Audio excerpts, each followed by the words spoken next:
Assalamualaikum warahmatullahi wabarakatuh. Jika hari ini sebenarnya tadi saya agak sibuk, jadi saya akan menjelaskan materi pertemuan 5 mengenai structure control di bahasa pemrograman berorientasi objek. Baiklah, pada tahapan ini structure control itu sama seperti yang sudah saya jelaskan di sebelumnya, yaitu ada beberapa fungsinya dalam bahasa pemrograman berorientasi objek. Yang pertama yaitu kita akan membahas mengenai percabangan. Sebelumnya sudah saya jelaskan mengenai if ya, saya jelaskan di pertemuan 5, dan saya akan mengevaluasi lagi dan akan mengembangkan dari modul di pertemuan 5 ini. Pada tahapan yang pertama, if itu digunakan untuk menyatakan bahwa suatu statement atau pernyataan akan dieksekusi bila memenuhi syarat atau kondisi tertentu. Berikut ini adalah ekspresi statement dari fungsi if dalam program berorientasi objek. Pada berikut ini terdapat kelas yaitu if 01 dengan header public statement string args-nya. Lalu di sini ada membuat tipe data dan variabel nama dengan 0. Baru dibuat sebuah kondisi mengenai jika in sama dengan 0 maka variabel integer bernilai 0. Jadi ketika nilai yang dihasilkan yang kita dapatkan di sini adalah 0, maka otomatis hasil outputnya benar, bernilai benar, kondisinya itu benar, berarti hasil yang di outputkan adalah variabel integer bernilai 0. Kita sesuai dengan kondisi ekspresi statement, maka yang memenuhi syarat atau kondisi tertentu maka bernilai benar. Selanjutnya adalah mengenai if else, yaitu percabangan ini untuk memilih salah satu dari dua kemungkinan kemunculan, yaitu berikut ini adalah fungsi dari statement if else nya. Dapat kita lihat di sini. Mungkin yang pertemuan sebelumnya sudah saya jelaskan, cuman ini sedikit memperdalam dan ada beberapa latihan. Jadi ini nanti dikerjai semua ya. Latihan ini dikerjai, latihan ini juga dikerjai. Nah, di sini terdapat public class if else 01. Jadi di sini kita akan membuat fungsi kondisi if dan else. Dapat kita lihat di sini ada beberapa contoh latihan yang digunakan untuk menghasilkan bilangan bernilai 0 atau tidak 0. Jadi di sini dapat kita lihat di sini ada fungsi if integer sama dengan 0, sistem out println variabel integer bernilai 0. Jika tidak, maka variabel ini tidak bernilai 0. Maka dapat dihasilkan hasilnya adalah, sedangkan yang kita buat variabel sama dengan 1, maka lihat nanti hasilnya bagaimana. Lalu hasilnya kita lihat di sini kan betul, nilai variabel ini sama dengan 1, maka variabel nilai 0. Ketika nilai kita masukkan 0, akan otomatis hasilnya adalah variabel integer bernilai 0. Oke. Selanjutnya adalah mengenai switch. Percabangan switch yang dimaksudkan untuk menangani banyak kemungkinan kemunculan. Jadi di sini sudah saya jelaskan mengenai percabangan switch ini.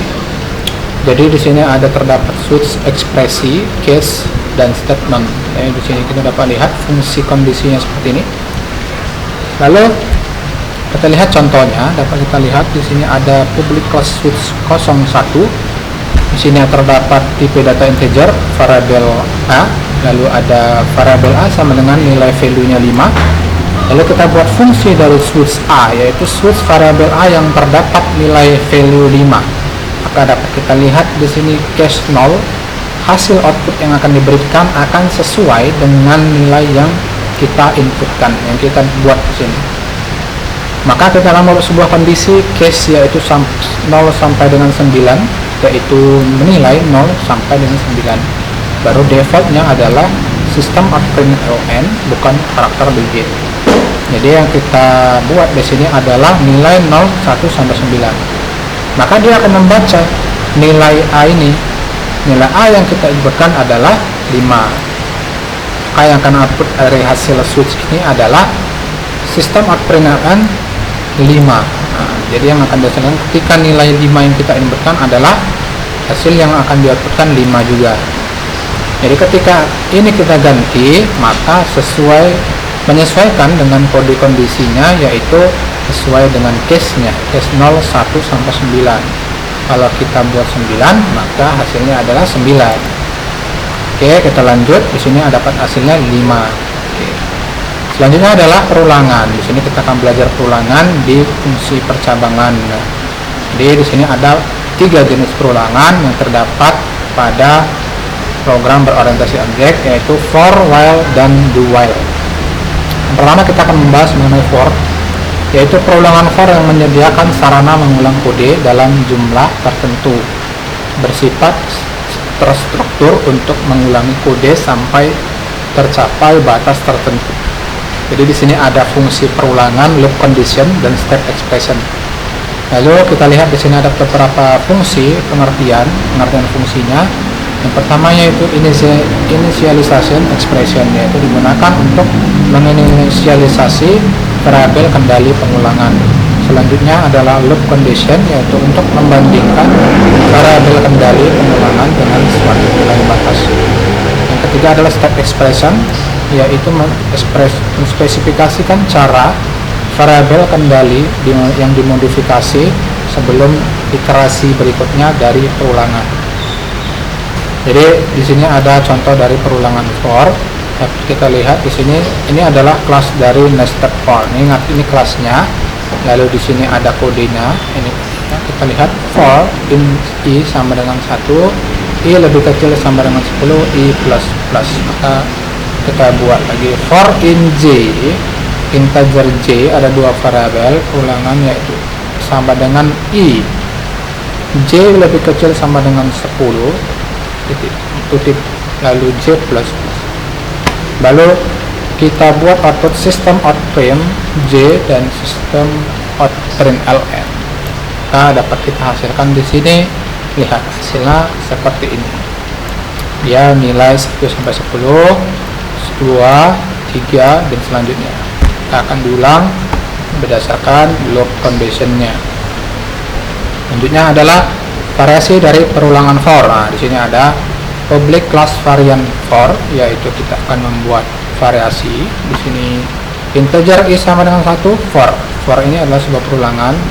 For jika tidak selesai, tidak finish, maka sistem unprint nl maka terus akan cetak plus i tambah 1, yaitu 1 tambah 1 2 tambah 1 3 tambah 1 lagi 4. Selanjutnya akan dikondisikan seterusnya sampai jika i sama dengan 10. Jika i sudah sampai 10, finish sama dengan true. Maka di sini batasan yang dibuat adalah if i sama dengan 10, maka batasannya sampai nilai 10 saja. Maka akan dihasilkan seperti ini. Oke, selanjutnya adalah while, yaitu loop condition dalam statement. Jika loop condition dievaluasi true, maka statement dieksekusi dan proses berlanjut.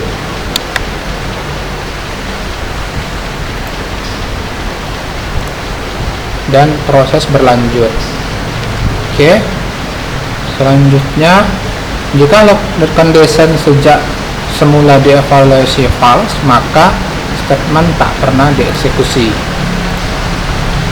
Kita akan lihat contohnya.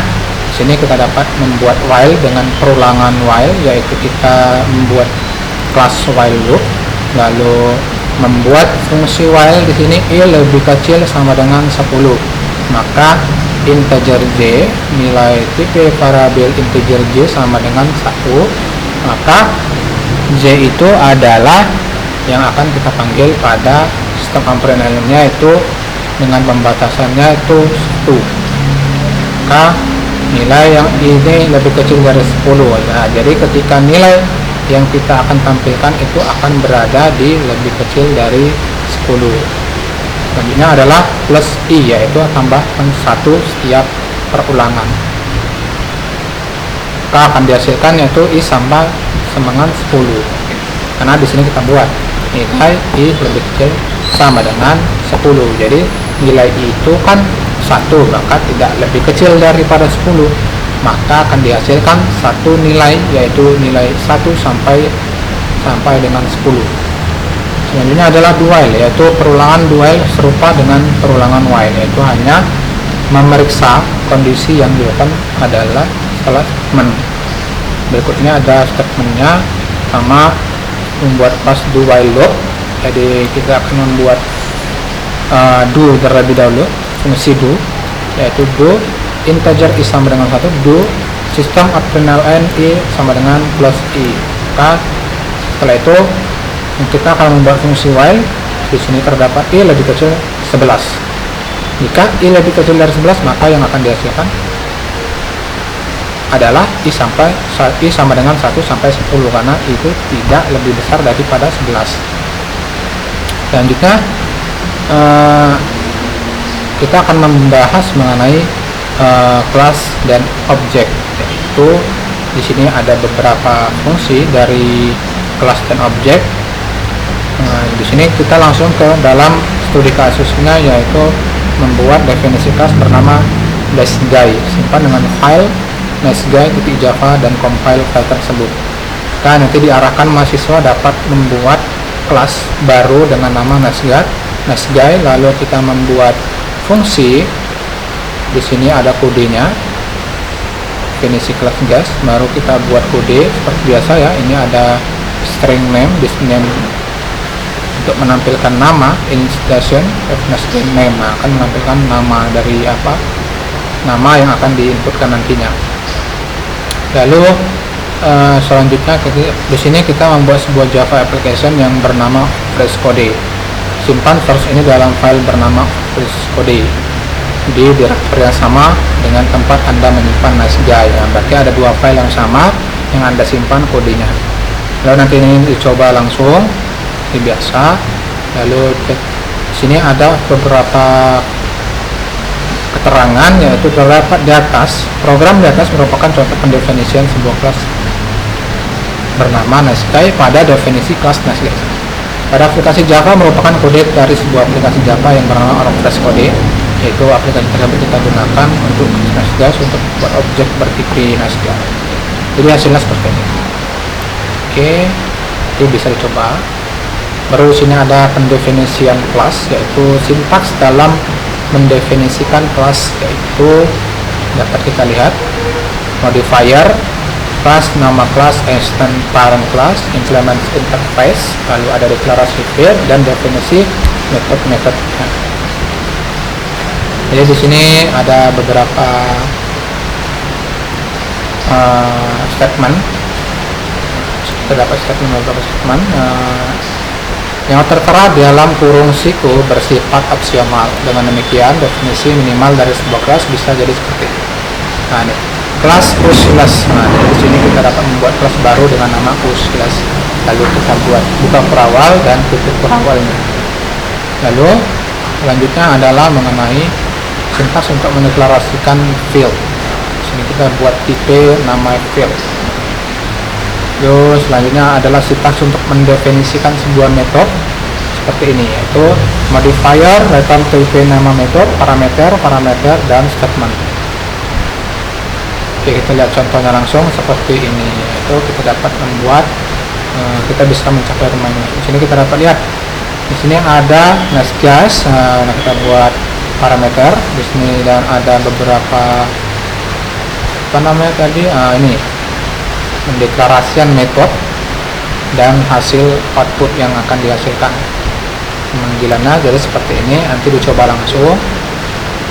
Oke, selanjutnya adalah mengenai inheritance, yaitu salah satu topik penting dalam object oriented programming adalah inheritance atau pewarisan sifat.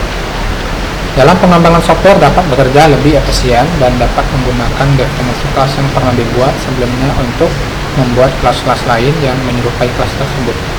Jadi di sini kita bisa buat kelas lain selain public class awalnya ya. Jadi di sini ada beberapa kelas, yang itu pertama kelas catword dan kelas cat. Jadi di sini ada juga kelas Angora, extends cat. Jadi dia akan mengambil data sesuai dengan extendnya cat. Lalu ada kelas Yam, extend scat sesuai dengan nilai yang akan diinputkan nantinya. Lalu dapat dihasilkan adalah berdasarkan beberapa kelas yang kita buat di sini, inheritance namanya, maka hasilnya seperti ini. Oke, itu bisa dicoba. Selanjutnya adalah method overriding. Nah, di sini ada mengenai method overriding, yaitu kita dapat membuat fungsi method, yaitu sama seperti tadi outputnya. Di sini kita hanya mendefinisikan ulang method speak di dalam definisi kelas yang jika dijalankan akan menghasilkan output.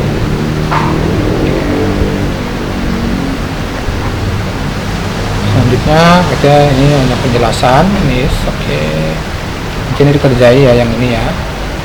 Ada hasilnya, lalu kita berlanjut ke dalam this. Nah, di sini ada mengenai adalah this sebenarnya adalah sebuah variabel read only atau tidak dapat diubah nilainya. Lalu di sini dengan variabel ini kita akan mendapatkan reference atau pointer menuju objek tertentu. Bayangkan ketika aplikasi sedang berjalan pada saat tertentu yang dijalankan oleh komputer Anda adalah metode milik objek dan objek. Jadi di sini kita dapat lihat beberapa fungsi dan kelas serta metode yang ada.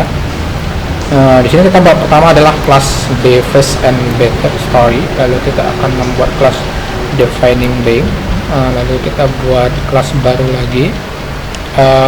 Sepertinya ada hanya dua kelas ya. Ini. Jadi nanti dicoba langsung bisa dihasilkan adalah seperti ini. Simple. Oke. Ini dengan dua kelas.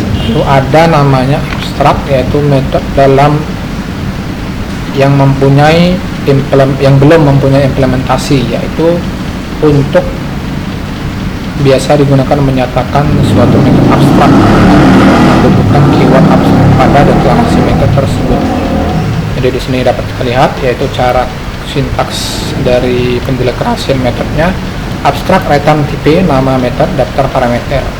Di sini kita buat kelas baru, lalu ada metode yang seperti ini. Nah, ini penyanyi Joshua sama dengan penyanyi Joshua titik berkesenian program Raka sama dengan program Raka titik berkesenian. Lalu kita buat kelas seniman, membuat kelas baru ada 3. Jadi di sini kelas pemrograman extend seniman. Hasilnya di sini kita klik, lalu di sini ada publik kelas penyanyi extend seniman. Tampilkan adalah head yang di sini adalah penyanyi dan pemrograman. Jadi di sini yang akan ditampilkan adalah penyanyi dan pemrograman. Hasilnya seperti ini. Dipanggil. Ini kelas seniman dan kelas pemrograman. Lalu selanjutnya adalah static method, yaitu untuk menginstansiasi atau membuat objek terlebih dahulu sebelum dapat menggunakan metode-metode atau mengakses field pada kelas. Jadi di sini dapat kita lihat contohnya, kita akan membuat metode yang untuk mengakseskan field pada kelas yang bersangkutan. Nanti bisa dicoba langsung. Lalu ada final, yaitu untuk menambahkan modifier final. Ini adalah sebuah deklarasi. Dapat kita lihat contohnya.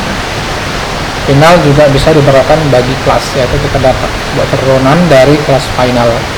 Bentuk umum final class yaitu seperti ini. Final class, nama kelas, extend parent class. Ini adalah interface, yaitu digunakan untuk mendeklarasikan metode-metode field dengan beberapa catatan, yaitu untuk membuat rantai inheritance seperti yang dilakukan pada kelas. Jadi berikut ini adalah contoh dari inheritance dari kelas yang sudah kita buat. Ini ada kelas Austin Tower extend from implement smart selling spanner. Sini kita dapat beberapa kelas, yaitu ada ini digunakan untuk membuat fungsi dari mouse ya. Nanti akan bisa dicoba langsung dijalankan di NetBeans nya ya. Lalu ini hasil yang akan didapatkan itu bisa dilihat. Sedangkan interface mouse selector standar seperti tutorial di bawah ini ya.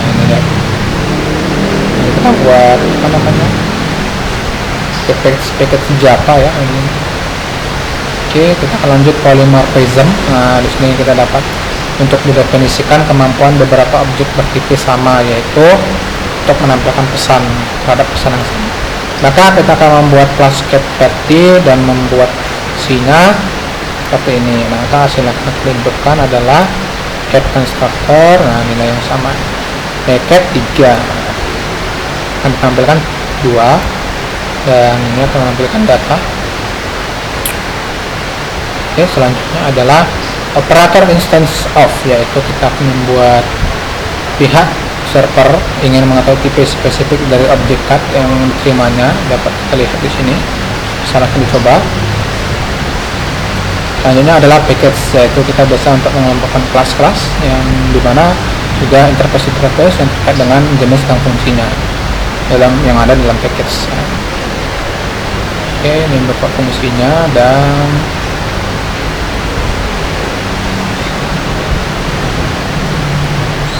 ya sampai situ saja. Ini penjelasan finale, dan selanjutnya adalah trading. Ini banyak penjelasan.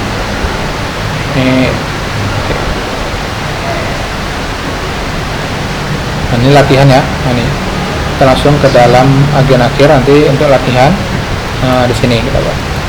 Nanti silakan dicoba ini untuk latihan mahasiswa. Jadi di bagian terakhir nanti dicoba dan lihat hasilnya bagaimana. Hasilnya harus seperti ini.